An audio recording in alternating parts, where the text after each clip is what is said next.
Who would have thought that a hobby that started in a dorm room could turn into a huge means of self-expression, a political vehicle, and a business?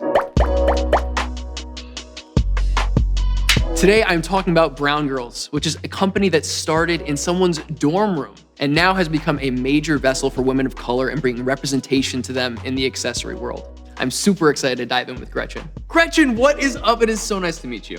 Hi, nice to meet you too. I'm glad to be here. Brown Girls, tell me about it. I've heard that it started in your dorm room in 2015. Yeah. Is that true? So Brown Girls started as like this passion project that I had in college, which became a way to pay my rent in college, and then became this like business that I have now.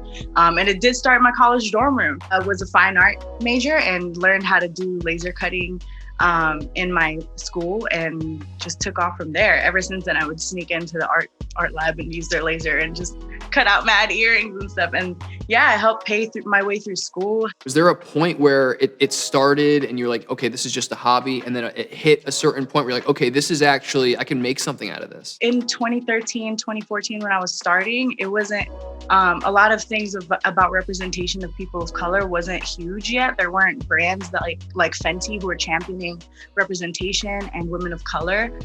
So I created this brand because I wanted folks like me and my friends to be on these retail spaces. I really created it as a space for me and my homegirls to feel seen. I mean, earrings in general, accessories are a deep-rooted thing in women of color's like history, and bamboo earrings and things. It's always been a statement piece. So I love using earrings as a way of like making people stand out, making women of color stand out.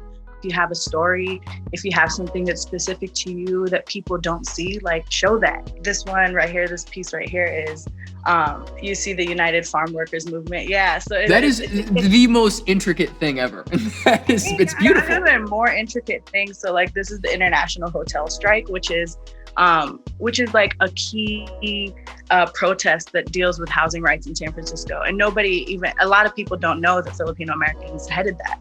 You also, you give back, like you're donating to like places out in the US and the Philippines. So can you tell us about who you're collaborating with, who you're donating to, why that's important for you?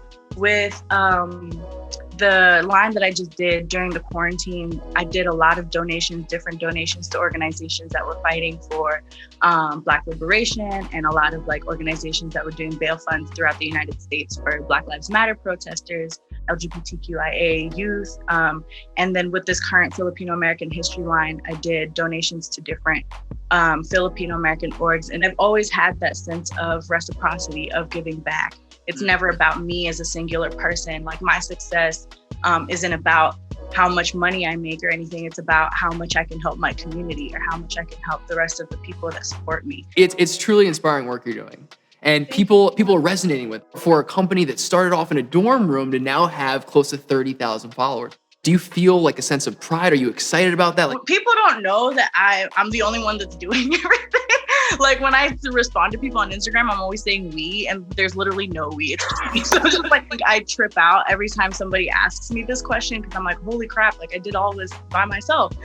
Organized the shoots, created the pieces, laser cut them. I'm laser cutting as we were doing this interview, and assemble all of them by hand. And so it's just been a trip, and I am really, really proud of where the work has taken me, and just like proud of the people who, proud that people just feel represented through my work. Thank you so much for your time, your story, your art. I feel like I can feel it like pouring out of you. Every word you say, there's this passion behind it. And I am so excited to see where this goes for you in the future.